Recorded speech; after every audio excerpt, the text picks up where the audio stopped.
Hvala vsem, ki ste se nam pridružili na našem webinarju. Tema je izjemno aktualna, tudi sicer v zadnjih letih, v zadnjih 2 letih še toliko bolj v luči te pandemije, ki je precej pretresla gospodarstvo, se je pomen te teme še zelo povečal. Zato verjamem, da bomo danes pogledali nekaj zelo aktualnih vidikov, ker je tema izjemno kompleksna, seveda se ne moremo dotakniti vsega, upam pa, da bo nekaj idej in misli, ki bodo lahko tudi aplikativna za vaše poslovanje. Torej, ko govorimo o trajnostnem razvoju, ne moremo brez tega začetnega vprašanja, kaj je za nas sploh trajnost.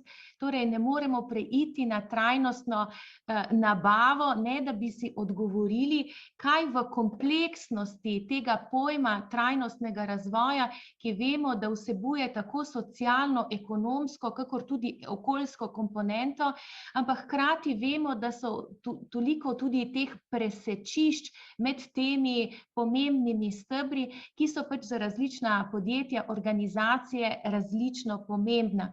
Na hitro poglejmo, kateri vidiki so tisti, ki jih je potrebno pretresti tudi v luči trajnostne nabave.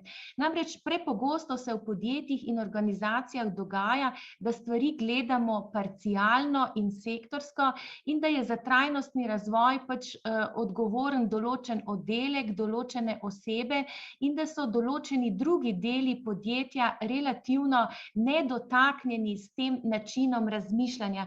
Zato na hitro si osvežimo vse te vidike in poglejmo potem korelacijo tudi na področju nabave. Torej, če začnemo pri socialnem področju, razmišljamo o spoštovanju posameznikov, o enakih možnosti, o raznolikosti, o zaveščevalnih programih in človekovih pravicah.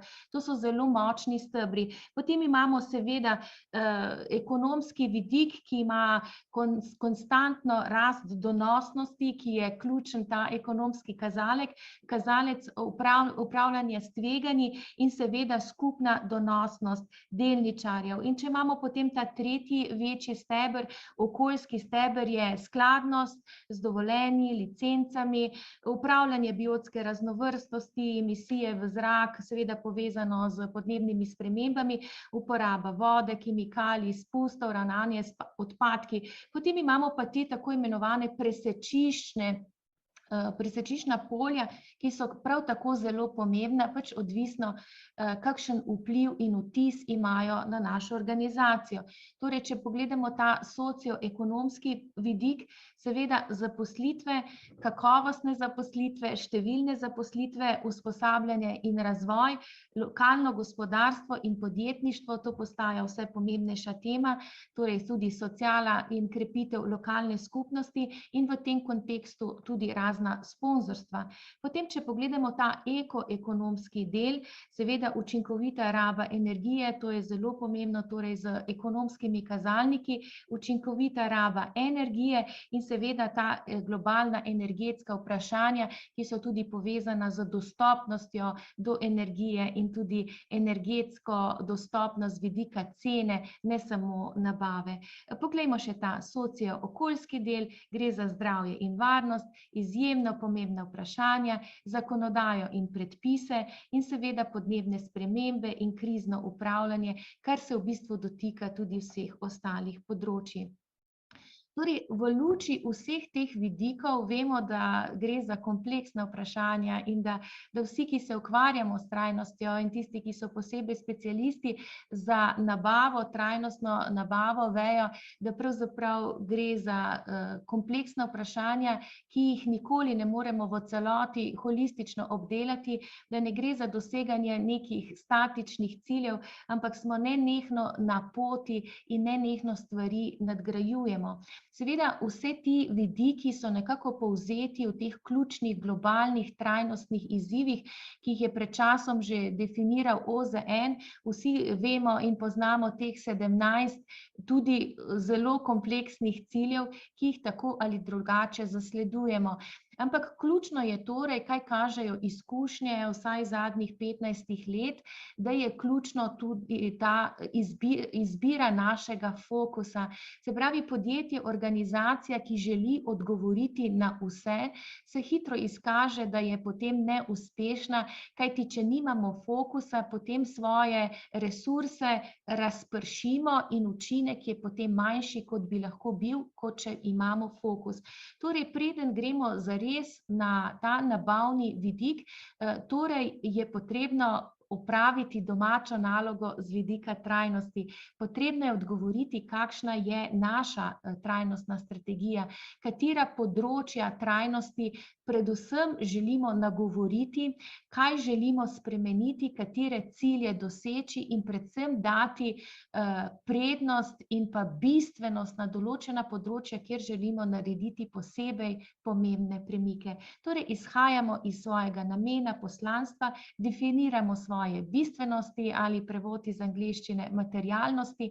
Vse to trajnostni vidik damo na tako imenovani business case, se pravi, to ne gre potem za ločen nek socialni vidik in ločen okoljski vidik, vse mora biti v luči ekonomike podjetja, se moramo diferencirati na trgu tudi z vidika trajnosti, postaviti letvico, kakšni so naši cilji in ambicije pri tem doseganju, razporediti sredstva in orodja in seveda potem tudi načrtovati, tako kot smo nekako to pogledali, in v bistvu potem to izvedljivost in vpliv, ki ga imamo, tudi tako načrtovati in potem izvajati, slediti, da se potem premiki dejansko izvajajo.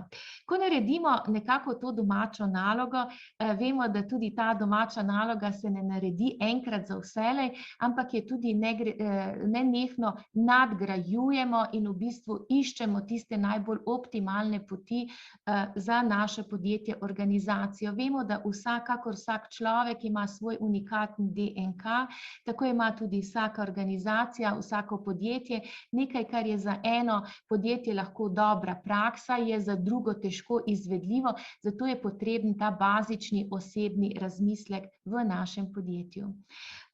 Vidimo to fotografijo, ki pokaže lahko več slik, odvisno, kaj vidimo. Pomembno je torej, da se zavedamo, da smo dobavitelj. Ne glede na to, da smo lahko veliko podjetje in imamo veliko dobaviteljev, smo tudi sami nekomu dobavitelj. Se pravi, podjetje, ki nima kupcev, ni podjetje na trgu, torej imamo zmeraj dvojno vlogo. In ko govorimo o trajnostni nabavi, je to dvojnost treba vedno imeti pred očmi in jo upoštevati, se pravi tudi poslovati na tak način, da smo dobavitelj nekaterim kupcem, hkrati smo pa zmeraj tudi kupci, ki imamo svoje dobavitelje. In glede na podjetje, na branžo, v kateri delujete, se potem tudi presodi, katera identiteta je primarna. V določenih branžah je pač ta dobaviteljski vidik, ki ga imamo mi, primarni, v kakšnih drugih smo predvsem mi dobavitelji in skrbimo, da izvajamo konkurenčno dobavo večjim podjetjem, večjim kupcem. Torej, zakaj trajnostna nabava? Zelo jasno sporočilo, da brez trajnostne nabave svojega trajnostnega razvoja resnično ne moremo upravljati. Torej, v zadnjih 20 letih, se pravi predvsem pa v zadnjih 15 letih, ko je ta praksa s področja trajnostnega razvoja v globalnem sistemu tako narasla, se vidi, da podjetja, ki razumejo svoj trajnostni razvoj samo od vrat do vrat svojega delovanja, svoje organizacije, ne morejo biti zares učinkovita v doseganju svojih trajnostnih ciljev, ampak se vse bolj ponotranja ta pogled razumevanja trajnostnega razvoja v celotnem življenjskem krogu delovanja podjetja, seveda tudi izdelkov in storitev, ki jih nudimo. In zakaj torej tudi trajnostno upravljanje z nabavno verigo?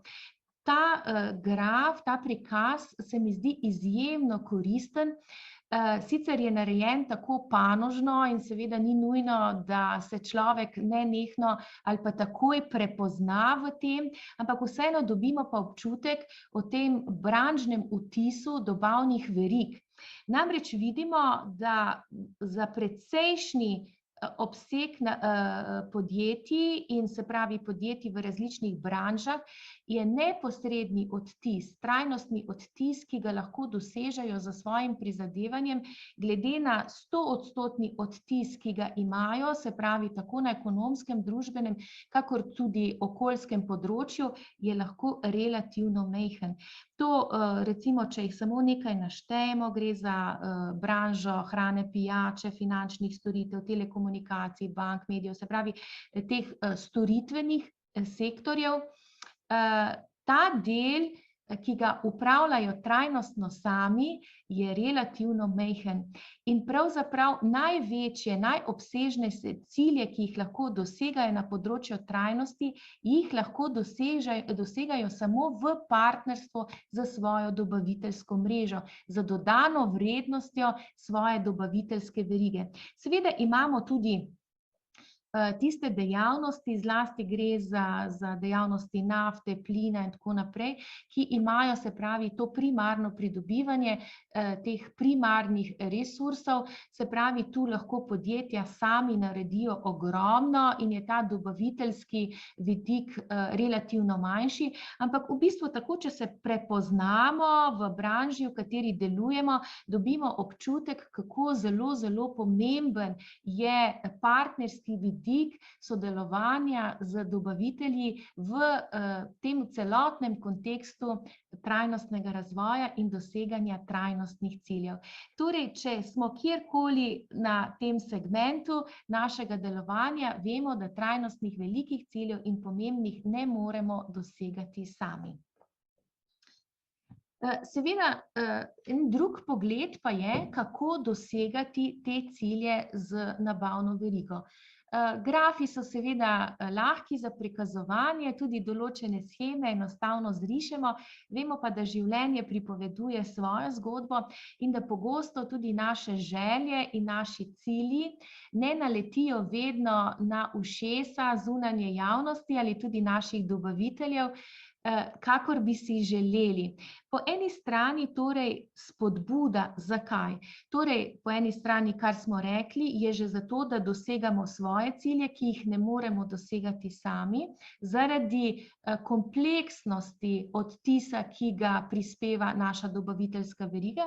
Po drugi strani se pa soočamo, in to kažejo tudi vse mednarodne raziskave, tudi v času epidemije, pandemije, torej vse raziskave, ki jih pregledujemo od maja 2020 do tekočega meseca, kažejo, da je pomen trajnostne nabave tudi v času pandemije samo še narastel. Torej, pričakovanja deležnikov, da se nabava izvaja na trajnostni način in da kot dobavitelji delujemo na trajnostni način in hkrati se tudi deležniki pričakujejo, da je naša nabava trajnostna, ta pričakovanja se samo še večajo in hkrati večajo se tudi zahteve strank in kupcev.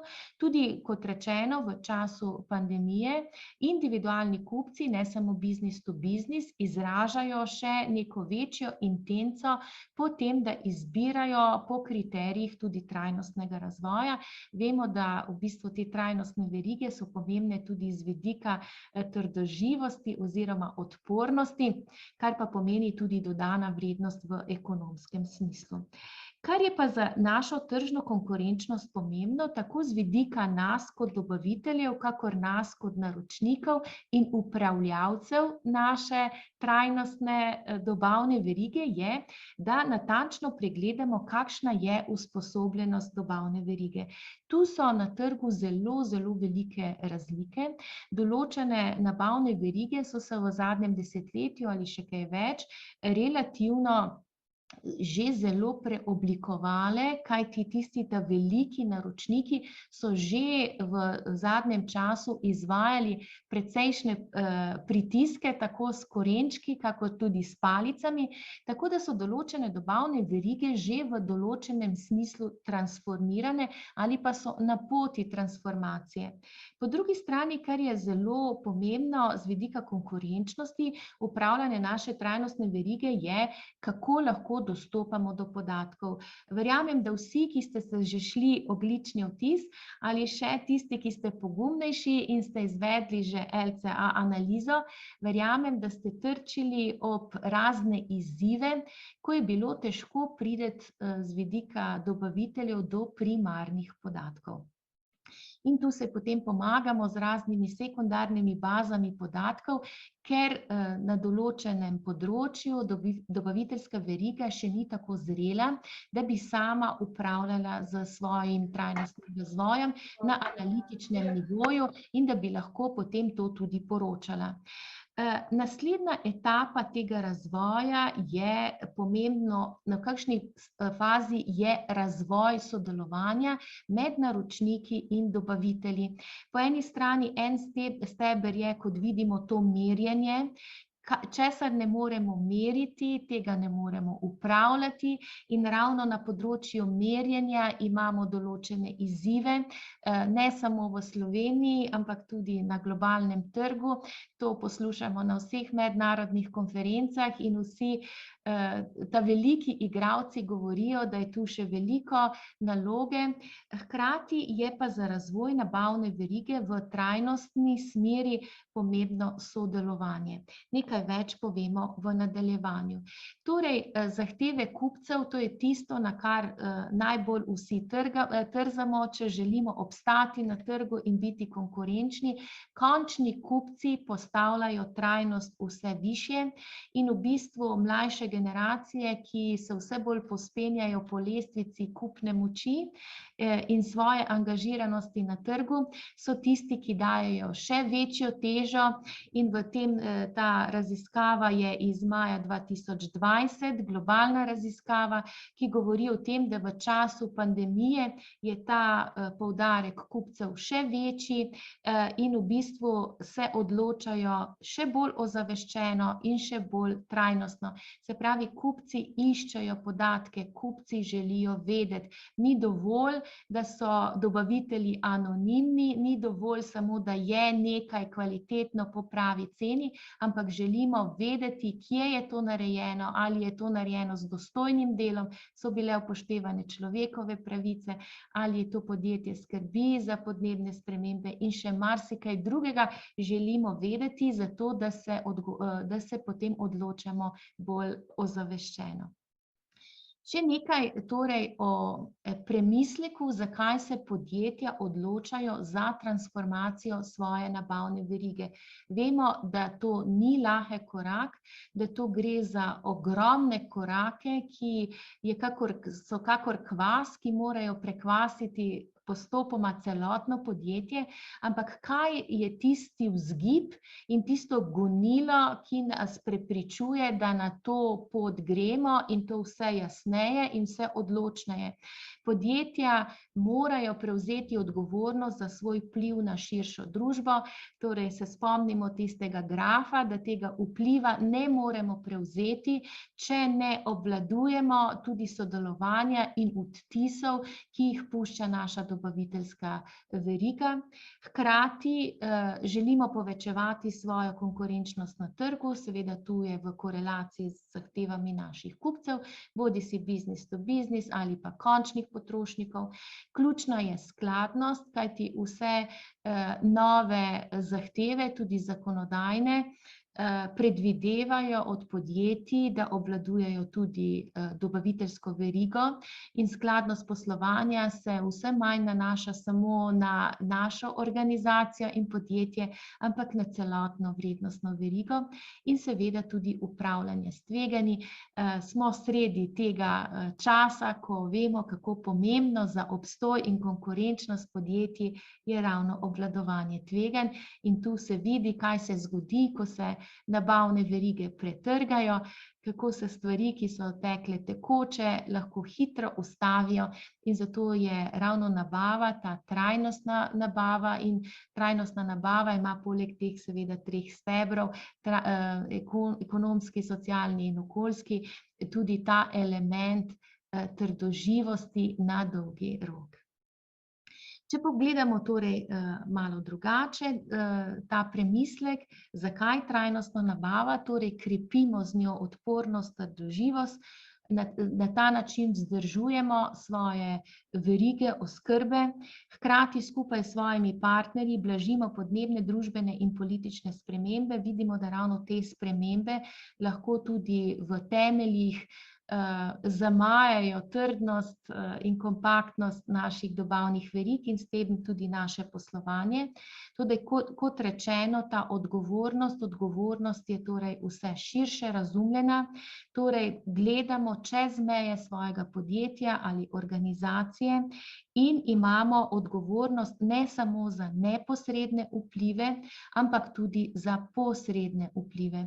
Ko govorimo o tveganjih, imamo v mislih tako operativno, finančno, regulativno, kakor tudi tveganje ugleda. To je zelo močen faktor, kajti tudi zaradi nabave določenih podjetij od dobaviteljev, ki so bodisi izkoriščali delo otrok ali še na kakšen drugi način posegali grobo v človekove pravice, vidimo, da so v bistvu trpeli ugled in tudi finančni rezultati veliko globlje, kot bi podjetja sprva to pričakovala.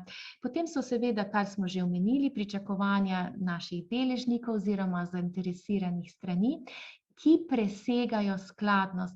Torej tudi naši kupci od nas ne pričakujejo samo bazično skladnost z zakonodajo, ampak v bistvu to, da dosegamo neke dodatne cilje v smislu prispevanja bodisi k blaženju podnebnih sprememb ali krožnemu gospodarstvu. Skratka, nekaj, kar je benefit ne samo za organizacijo in podjetje samo, ampak za širše družbeno okolje, ki vključuje seveda tudi ta okoljski vidik. Potem je pa politika podjetja, torej ena izmed pomembnih politik, ki jih podjetja morajo imeti, so politike trajnosti in zelenih naročil ali zelene dobave. Če pogledamo tako na široko analizo slovenskih podjetij, mednarodnih podjetij, je to relativno na začetni fazi. Podjetja ponavadi podpišejo neko conduct code, se pravi neko kodo ravnanja, in s tem podpisom nekako prevalijo odgovornost na svoje dobavitelje in se v marsikaterem podjetju tu njihovo delo in odgovornost konča. Torej tu politika podjetij na tem področju mora iti naprej. In seveda kodeksi ravnanja dobavitelji, torej kot rečeno, ki presegajo samo ta družbeni, zakonodajni vidik, ampak posega tudi na druga kompleksnejša področja.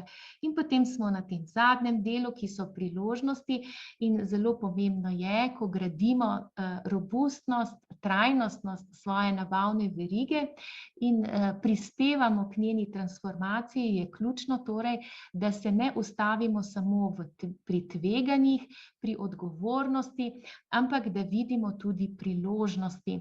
In tu je pravzaprav vsi, ki ste profesionalci že nekaj časa na tem področju, veste, da pravzaprav nabavna veriga ni samostojen segment, ne da bi usklajeval z najvišjim vodstvom in z drugimi stebri delovanja in funkcijami v podjetji, in to je nenehen dialog in nenehno iskanje nekih konsenzov. In ravno tu, če trajnostna transformacija vidi samo tveganja, odgovornosti, vlaganja, hkrati pa ne odpira poti za nadgradnjo dodane vrednosti in tržne priložnosti, potem se pogosto ta dialog v podjetjih ustavi.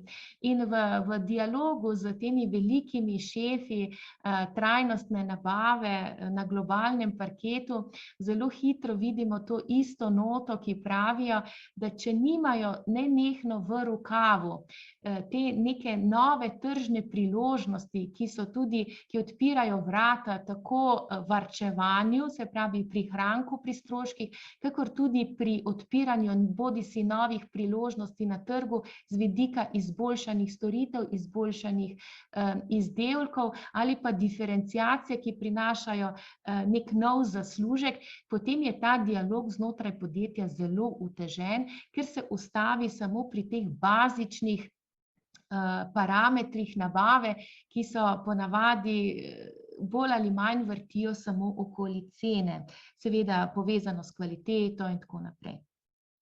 Večja jasnost odpira tudi priložnosti, bolj kot mi vemo, kaj želimo z vidika trajnosti, bolj znamo tudi to artikulirano posredovati našim dobaviteljem, bolj lahko iščemo konkretne rešitve na izzive, ki so na naši mizi. Izzivi pa vemo, da so vedno in vsepovsod. Kaj pa je tisto, kar nas spodbuja pri tem, da se vendarle podamo na to pot in da vlagamo svoje resurse tako v lastno transformacijo, kakor tudi v transformacijo naših trajnostnih verig, je to, da podatki jasno kažejo, kot vemo, obstajajo številni trajnostni indeksi, bodisi na borzah ali kakih drugih strokovnih lestvicah, kažejo, da tista podjetja, ki imajo vplivno vlogo na trajnost svojih verig, imajo tudi večjo sposobnost ustvariti tako konkurenčno prednost, znižati stroške in izboljšati donosnost in ugled. In v bistvu, če delamo to na teh 3-4 stebrih, potem so tudi trajnostni nabavniki tisti v organizaciji in v podjetju, ki imajo tudi določeno pogajalsko moč, kako se podjetje potem tudi transformira na tem segmentu. Torej, če pogledamo hitro to, kar nam kažejo tržne analize teh voditeljev, ki kažejo že prednosti na ekonomskem, socialnem in okoljskem področju, ki jih kažejo, prinašajo te trajnostne verige, je, da z vidika ekonomike se lahko dosega višja stroškovna učinkovitost in veliko teh podjetij pravzaprav želi razbiti ta mit, da trajnostna veriga, dobavna veriga je nujno tudi dražja. Na prvo žogo tako tudi izgleda, kasneje bomo te stroške malo pojasnili, ampak dejansko, če se pristopa v kontekstu tudi novih tržnih vrednosti, se tudi ta stroškovna učinkovitost lahko pomembno zviša. Vključevanje majhnih in srednjih podjetij kot dobaviteljev je tudi pomembna ekonomska prednost, ker prispevamo k lokalni ekonomiji in hkrati lahko dosegamo neke inovativne pogodbe in inovativne relacije s temi dobavitelji, ki nam omogočajo tudi dodano vrednost izdelkov, storitev, se pravi neko tržno diferenciacijo. Z temi socialnimi prednostmi, se pravi, mi lahko spodbujamo dobavitelje z takšnim socialnim poslovanjem, da se izboljšujejo pravice delavcev, da se odpirajo nove zaposlitve v lokalni ekonomiji, da je poštena in etična proizvodnja blaga in storitev in da tudi skupaj dosegamo nek ugled. In seveda so potem tudi okoljske prednosti, zmanjšana raba virov, to je to zapravljanje, ko uporabljamo vire, ne da bi imeli nek namen za to, zmanjšanje emisij in seveda tudi porabe.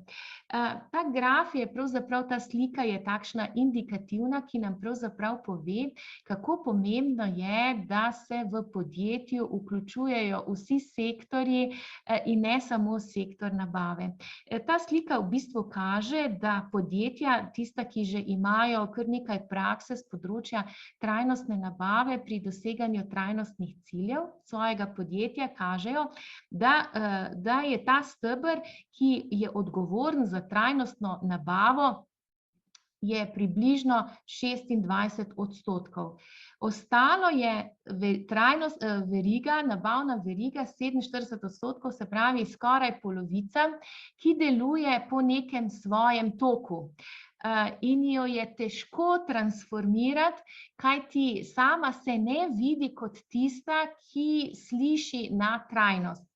In potem je približno 27%, kar se mi zdi precej veliko, so pa drugi sektorji, ki se tudi na prvo žogo ne čutijo poklicani, da bi naročali oziroma svoje dobavitelje spodbujali v trajnostno transformacijo. Se pravi, finance in ta sektor poslovanja, ta finančni sektor, potem je kar 16%, pravne korporativne zadeve 4%, tveganja 5%, marketing 2%. Seveda lahko je to pri vas povsem drugače razporejeno. Kaj želim s to sliko pojasniti? Kako zelo sektorsko razmišljamo v podjetjih in kako zelo je pomembno, ko govorimo o transformaciji nabavne verige, tudi vključiti ne samo v sektor nabave, da bo on pač po novem delal določene spremembe in vključeval neke nove kazalnike pri nabavi. Z vidika trajnostnega naročanja moramo biti miselno in vrednostno in ciljno preobraženi prav vsi na vseh področjih podjetij, da bi pravzaprav naša naročila bila lahko sčasoma v celoti trajnostna. In zato je ključnega pomena tu medsektorsko sodelovanje, da ne pride samo do tega nekega separatnega trajnostnega vidika, ko rečemo, zdaj bomo pa pač energetsko prenovili in bomo imeli čistejše energente, malo bomo varčevali ali pa ponavadi je embalaža, pakiranje, transport, so tisti taki vidiki, ki se nam zdijo, da prvotno kličejo po trajnostni transformaciji, je pa hkrati skoraj polovica neke druge nabavne verige, ki pa ostaja business as usual. Naslednji vidik, ki je ključen, preden gremo bolj na te praktične korake, se mi zdi tudi zelo pomemben z vidika te miselne transformacije, kajti v bistvu vsi izkušeni trajnostni nabavniki opozarjajo, čez katere velike čeri so se morali prebiti na začetku svoje poti. In verjamem, da se hitro lahko vsi identificiramo, da ko govorimo o organizaciji in o nabavi, najprej vsi gledamo na tisti del organizacije, ki je pač, do katere imamo sami vpliv in sami krijemo stroške. In seveda v središča je cena. To lahko pove vsak nabavnik, jaz mislim, da se lahko tudi vi s tem strinjate, da je cena med ključnimi, ne pravimo, da je daleč edina, ampak da je med ključnimi faktorji. In če gledamo samo nabavno ceno in je to cena, ki je naša ključna kategorija, potem se zelo hitro vsi ostali napori z vidika transformacije trajnostne verige lahko ustavijo. Ta pogled je potrebno razširiti in to ne samo znotraj konteksta naše organizacije ali podjetja, ampak vzeti v celostni obzir tudi ta družbeni zunanji del, na katerega imamo vpliv. Torej postopoma v našo miselnost in notranje kalkulacije, razumevanje in tudi ambicije in cilje transformacije vključujemo tudi druge stroške in druge učinke. Seveda naš končni cilj je, da so v tej ceni naše nabave vključeni vsi stroški življenjskega cikla. Torej, če poenostavljeno rečemo, na enoto neke embalaže ali na enoto neke izdelka in storitve ne plačujemo samo tisto, kar plačamo na enoto, recimo enoto embalaže, na enoto našega izdelka ali storitve, ampak tudi, kaj se bo zgodilo potem, ko bomo to dali iz podjetja, kakšne stroške potem ima ta, ki z njim to rokuje in potem kasneje, Kaj se zgodi, ko se življenjska doba temu izdelku, ki smo ga nabavili, tudi izteče? Vemo pa, da je zdaj v veljavi razširjena proizvajalčeva odgovornost in da je kontekst ravnanja torej v celotnem življenjskem ciklu zelo, zelo pomemben. V praksi kaže, da še ta pojem cene ni razumljen tako široko. Vemo, da so to postopni koraki, ampak da je potrebno pač te kalkulacije postopoma pripravljati in se torej, kot rečeno, medsektorsko pogovarjati in iskati te kompromise, kje potem dobiti dodano vrednost, da je lahko ta cena, s katero pokrijemo vse stroške življenjskega cikla, za naše kupce še sprejemljiva, oziroma kakšno ceno priznavamo našim dobaviteljem, ki jo lahko mi potem nekako sprejmemo in ohranimo svojo konkurenčnost na trgu tudi z ekonomskega vidika. Naslednji segment je izjemnega pomena, je to, kako ambiciozni smo in kakšen vpliv imamo. Če smo ambiciozni, potem seveda iščemo tudi takšne ambiciozne partnerje na trgu. Po drugi strani je pa pomembno, kakšen vpliv imamo. Določena podjetja so relativno zelo ambiciozna, ampak ker so majhna in tekmujejo na globalnem trgu, potem lahko dobavljajo določene stvari samo na velikih borzah, kjer pravzaprav niso veliki pogajalec. Tu je pomembno torej, da znamo iskati te niše in da znamo realno oceniti, kaj je naš domet in kako potem tudi prehiteti določene stvari z nišnimi rešitvami. Torej, če imamo velik vpliv, pa imamo nizko ambicioznost, smo sicer vplivnež na trgu, ampak hkrati nismo prenašalec sprememb. Če imamo visoko ambicioznost, hkrati smo pa pomembni, smo prenašalci sprememb na trgu. Kaj se zgodi, če smo podjetje, ki smo relativno majhno na globalnem trgu in nimamo velik vpliv, smo pa ambiciozni? Začnemo vedno tako, da izberemo najboljšega v razredu. In potem s tem najboljšim v razredu, ki pa ima svoje ambicije, lahko preskakujemo z določenimi inovacijami. Torej, hitimo naprej in se vprašamo, kako. Imamo premislek, torej, kaj želimo, kako razumemo trajnostni razvoj, smo naredili premislek, kaj je naša trajnostna strategija, so cilji, smo povezali tudi medsektorsko razumevanje, tudi naše razumevanje glede na ceno in sodelovanje z drugimi sektorji v našem podjetju ali organizaciji, torej ne delujemo nabava kot sama svoja inštitucija. Zdaj se pa vprašamo, kako. Seveda, tu so številne poti. Tu sem izbrala samo eno, ki se v zadnjem času tudi nekako uveljavlja. Gre za enega izmed standardov v družini ISO. Vemo, da je to ta standard, ki nima za cilj certificiranje. Certificiranje pravzaprav ni možno, ampak je tako, kot je ISO 26000 za družbeno odgovornost, kot vemo, je ta, da nam omogoča ta okvir delovanja, se pravi, nam zariše določene korake, ki nam pomaga potem tudi sistemsko stvari organizirati. Samo na hitro, za tiste, ki tega sistema ne poznate, gre za 7 stebrov tega standarda. V prvem razlaga obseg, drug normativne reference, kar je tudi zanimivo, zato da se pač v podjetju znamo z določeni koncepti tudi soočiti, z definicije. Potem so pa osnove, politika in strategija, organizacija in proces. Hitro preletimo. Torej, ko govorimo o osnovah, ta ISO standard temelji na teh 5 osnovnih stebrih: upravljanje tveganja, skrbnostni pregled, postavljanje prioritet, izogibanje sokrivdi in pa izvajanje vpliva. Nekaj o tem smo že govorili, ker nas čas preganja, hitimo naprej. Potem druga stvar, kar je pomembno, so cilji podjetja. Govorili smo na začetku, kako je pomembno imeti svoje, seveda, poslovne cilje, tudi trajnostne cilje. Brez teh ne moremo imeti potem svoje politike in strategije trajnostne nabave.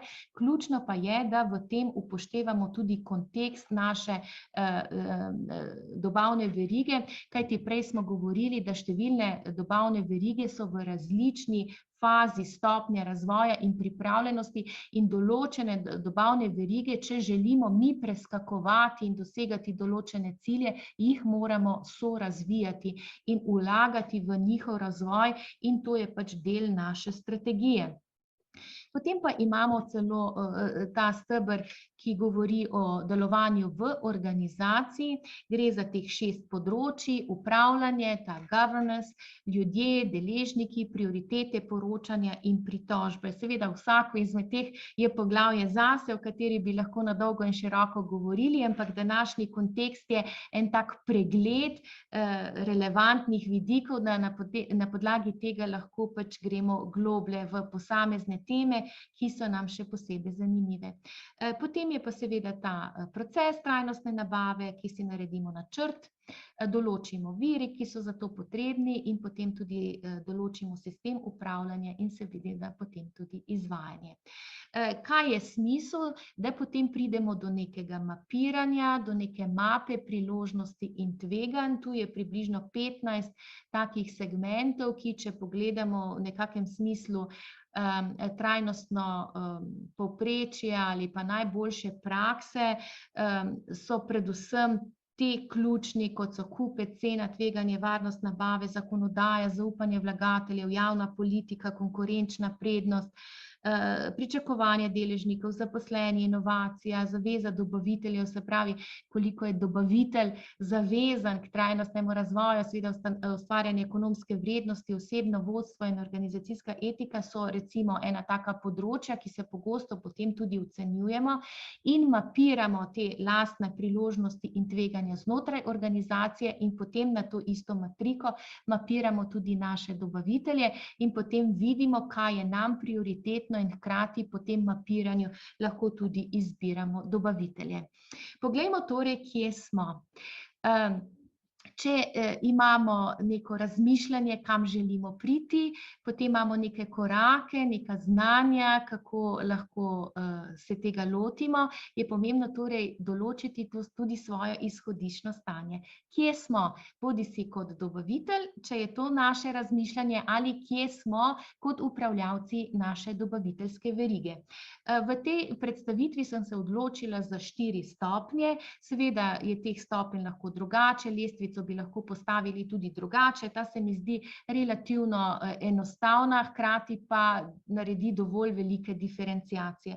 Prva stopnja je, da podjetje sicer še ne dobavlja na trajnostni način, ampak že ima neko razumevanje pomembnosti nabave. Če smo na tem področju, potem vemo, da smo že pripravljeni na drugo stopnjo. Če je pa kakšno podjetje, ki ima v sebi še razmisleke, se pravi en sektor, recimo trajnostni sektor, se tega zaveda, ostali še pa ne, ima recimo slabše razumevanje pri najvišjem vodstvu, pač se treba ustaviti na tej prvi stopnji, da se to razumevanje potrebnosti trajnostne nabave okrepi. Druga stopnja je, da že delno vključujemo trajnost v nabavo. Tretja stopnja je, da je naša nabava že usklajena z najboljšimi praksami v našem sektorju. In potem je četrta stopnja, da je naša trajnost že praksa in da je to ključno vodilo pri naši nabavi. Potem te stopnje razdelimo po področjih. Tu imam navedenih teh 5 področij, ki so najbolj ključna, torej glede na tveganje, vključevanje dobaviteljev, skladnost, analizo in poročanje in potem podatkovna baza, to programsko opremo, govorimo o softveru in o tem širšem področju digitalizacije. Ker imamo malo časa, bom kar pohitela naprej, se pravi, prva stopnja znova, cilj je, da obravnavamo in razumemo trajnost v celotnem kontekstu nabave in da postopoma vključujemo te elemente, da jih usklajujemo z najboljšo prakso in potem imamo pač vse usklajeno z najboljšo prakso. Tu bomo na hitro preleteli teh 5 področij po različnih stopnjah. Seveda vam bomo dali te preglednice, če jih boste želeli, da si boste podrobneje pogledali, kajti nimamo časa, da bi šli po vrsti za vsako posebej. Torej, za vsako področje smo razdelili po stopnjah in se potem najdete, na kateri stopnji ste. Recimo, če pogledamo samo prvo področje, če ste na področju tveganja na prvi stopnji, pomeni, da naredite pregled veljavnih predpisov in standardov za vašo področje in za vašo dobaviteljsko verigo. Potem se potrudimo, da razumemo pričakovanja naših zainteresiranih strani in tveganja z vidika našega ugleda in potem vključimo naše dobavitelje. Potem druga stopnja je, kako potem postopno to diferenciramo, kako potem tudi rangiramo dobavitelje, tretja stopnja je ta večfunkcionalni pristop in v bistvu ta četrta stopnja je, ki že presegamo tveganja in potem iščemo že finančne priložnosti. Enako imamo tudi te stopnje vključevanja dobaviteljev. Prva stopnja je ta osnovna ocena, s katero se ukvarja še veliko podjetij. Potem tretja stopnja je, da se dobavitelji že potem izboljšujejo s korektivnimi ukrepi in prilagajajo našim željam in skupnim ciljem. Medtem ko četrta stopnja so pa že dolgoročni partnerski odnosi, ki pravzaprav dobavitelj zasleduje iste cilje, kot jih zasledujemo mi in hkrati gre za sokreacijo nove vrednosti. Enako govorimo tudi o skladnosti, od te osnovne skladnosti na področju zakonodaje in tudi normativov znotraj naše branže, do potem četrte stopnje, ki zagotavlja popolno transparentnost. Morda vam bo potem koristno, da si boste sami v miru pogledali te stopnje in te korake in se potem tudi identificirate, kje je vaše podjetje, tako z vidika vas kot dobaviteljev in kot tudi vaše dobaviteljske mreže. Potem je analiza in poročanje, to je velik oreh za vse nas, kako pridobivati podatke in začne se seveda iz teh bazičnih podatkov, ki jih pač deležniki nam dajo, potem četrta stopnja je ta popolna preglednost in integriranost na vseh področjih. Software je pa zelo pomembno, kajti ugotavljamo, da če vse te podatke lahko tudi tako ali drugače dobimo, ampak če jih ne znamo potem analizirati in online potem tudi sproti dajati ocene dobaviteljem, potem se vsi skupaj utrudimo in te podatki so manj uporabni, kot bi lahko bili, in seveda je to vprašanje digitalizacije več kot aktualno v tem področju, ampak to je znova ena široka tema, ki jo danes samo omenjamo. Torej, iz prakse bom na hitro pogledala, kako nekateri velikani, ki se jih omenja kot najboljša praksa trajnostnega razvoja, kako fokusirajo svoja prizadevanja z področja trajnostne nabave. Če pogledamo Estée Lauder, oni, vemo, da je to veliko kozmetično podjetje, ki pa svojo trajnostno nabavo temeljijo na 3 stebrih, se pravi, prvo je upravljanje nabave, ključna transparentnost in upravljanje uspešnosti vseh svojih dobaviteljev, veliki fokus je sustainable sourcing, se pravi osnovno odgovorno pridobivanje, popolna sledljivost vseh sledi, se pravi njihovi dobavitelji jim morajo zagotavljati lastno sledljivost in to sledljivost jim morajo tudi predstaviti in v bistvu dobavitelji jim potem redno tudi dobavljajo nove rešitve in jim predstavljajo, na ta način so njihov razvojni partner. Če pogledamo DHL Deutsche Post, oni imajo več kot 50.000 dobaviteljev v več kot 120 državah. Za njih je zelo pomembno, da upravljajo z podnebnimi spremembami in temeljijo na ogljičnem odtisu. Se pravi, vsak njihov dobavitelj med večjimi dobavitelji mora imeti izračunan svoj ogljični odtis in mora imeti svoje konkretne cilje, kako z njim upravlja in ga znižuje.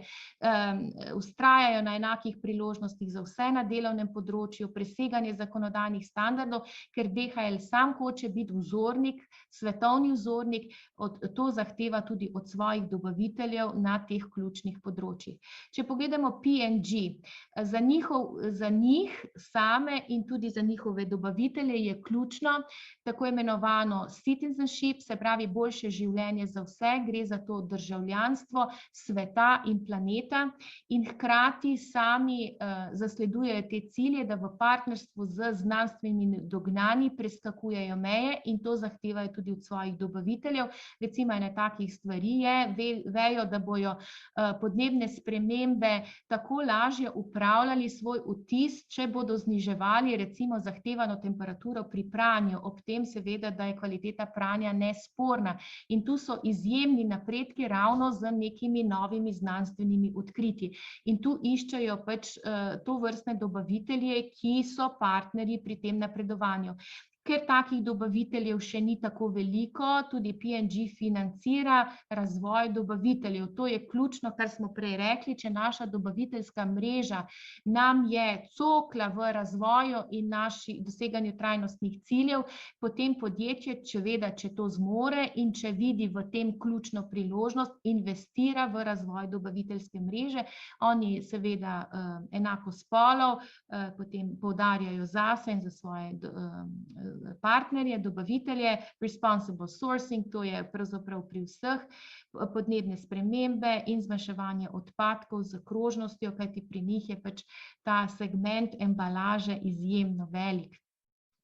Poglejmo hitro Johnson & Johnson, ki je bil tudi veliko v medijih, on je tudi dobitnik letošnjega priznanja EcoVadis za najbolj trajnostnega dobavitelja. Oni poudarjajo soodvisnost zdravja in narave in to odgovornost na vseh segmentih.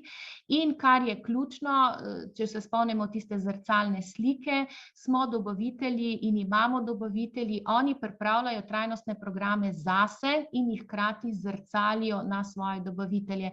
Se pravi, ne pripravljajo ločenih načrtov zase in ločenih za dobavitelje, ampak jih zrcalijo in tu je pa ta partnerski pristop, ker iščejo sinergijo in poudarjajo inkluzivnost, človekove pravice, okoljsko trajnost, vsi poudarki so v visoki korelaciji z zdravjem, seveda tveganje. In potem je Mars, to je dobavitelji, ki prisegajo na enake vrednote kot tudi Mars in oni so korporacija, ki ne prispeva h krčenju gozdov. In tudi njihovi dobavitelji se morajo k temu zavzeti in hkrati imajo Pledge to Planet, se pravi, gre za obljubo planetu, da so njihovi viri pridobljeni trajnostni in hkrati, da se zamenjujejo vse obstoječe sestavine, ki kakorkoli škodljivo vplivajo na ekosistem, bolj trajnostne seveda in podnebni cilji, kar je zelo zanimivo. Podatek, ki so ga letos razkrili, je, da v začetku njihovega upravljanja z trajnostno verigo je samo 10% njihovih največjih dobaviteljev že imelo svoje podnebne cilje. Se pravi, to pomeni, da so imeli izmerjen ogljični odtis ali LCA za svoje izdelke in storitve. Ostalih 90% ni bilo na teh nivoju. Marsova zaveza pa je, da bo 100% ključnih dobaviteljev na tem nivoju. To pa pomeni, da pač uporabljajo tako korenček kot palico, zdaj nimamo časa o tem govoriti podrobneje, ampak hkrati vlagajo in hkrati sankcionirajo in prekinjajo pogodbe s tistimi, ki pač teh ciljev nimajo. Torej, če sumiramo vse, kar smo povedali, je tako, da trajnostna veriga, ki sledi vse bolj ambicioznim trajnostnim ciljem, ne deluje samo po bazičnih pravilih, ampak stremi k temu, da ustvarja trajnostno korist in vrednost tako za podjetja, kakor za širšo družbo, da ni več enakih pravil za vse, kajti če delamo po sistemu uravnilovke, ne dosežemo nekih večjih premikov v trajnostni nabavni verigi, ker gre za prekompleksne stvari in mora biti ta prednostni ali selektivni pristop, na podlagi tega lahko dosežemo neke učinke. Potem je zelo pomembno sodelovanje v trajnostni nabavni verigi, tako v panogi s svojimi konkurenti. Pomembno je, da določenih premikov v naši branži, v naši dobaviteljski verigi ne bomo mogli doseči sami, ampak je ključno tudi, da se povezujemo z svojimi konkurenti, da skupaj vlagamo v večjo konkurenčnost dobavne verige, kajti določene stvari na sistemskem, tehnološkem, znanstvenem in drugem področju še niso tako zrele, da bi bile aplikativne. In tu gre za ogromno potrebnih resursov, ki jih nobeno podjetje ne zmore samo. Po drugi strani pravi, trajnostna veriga, če želimo preobraziti, ne more temeljiti več samo na trajnostnih pregledih in revizijah, ampak tudi na izobraževanju, usposabljanju in sokreaciji naših dobaviteljev, se pravi, gre za neko večjo involviranost v partnersko sodelovanje. Torej, nismo več samo na ravni vprašalnikov, kar smo bili navajeni do zdaj, ampak gre za soupravljanje, upravljanje odnosov. Verjamemo, kot smo rekli, da če jih imamo nekaj tisoč ali že včasih 100 dobaviteljev, seveda ne moremo vse obravnavati enako, ampak gre torej za ta prednostni pristop, kjer vidimo, da so tveganja velika, bodisi priložnosti velika in v to seveda vlagamo. Potem je pa zelo pomembno, da se ne naslanjamo na neko retrospektivno poročanje, kaj je bilo do sedaj, ampak da upravljamo uspešnost v realnem času. Tu se pa odpira polje digitalizacije in to je v trajnostni nabavi izjemnega in osrednjega pomena. Vidimo, da tudi ta pospešena digitalizacija se nam je zdaj zgodila pred našimi očmi v zadnjih 2 letih in ta trend se bo še nadaljeval. To je bilo zelo, zelo na hitro, malo smo se dotaknili ključnih točk, upam, da je kakšna ideja bila za razmislek, morda kakšno vabilo za nove trajnostne premisleke, korake. Vidimo, da pač vse stopinje so unikatne, da ne glede na to, kako dragoceno je, da se lahko učimo drug od drugega, da so pa naše stopinje nujno unikatne in pomembno je torej, da jih delamo skupaj za našo trajnostno verigo. Vesela bom vaših komentarjev, vaših mnenj in vprašanj. Zaradi kratkega časa, ki ga imamo, danes ni bilo mogoče več interaktivnosti, ampak verjamem, da ostanemo na vezi in da bomo našli kontakt tako ali drugače.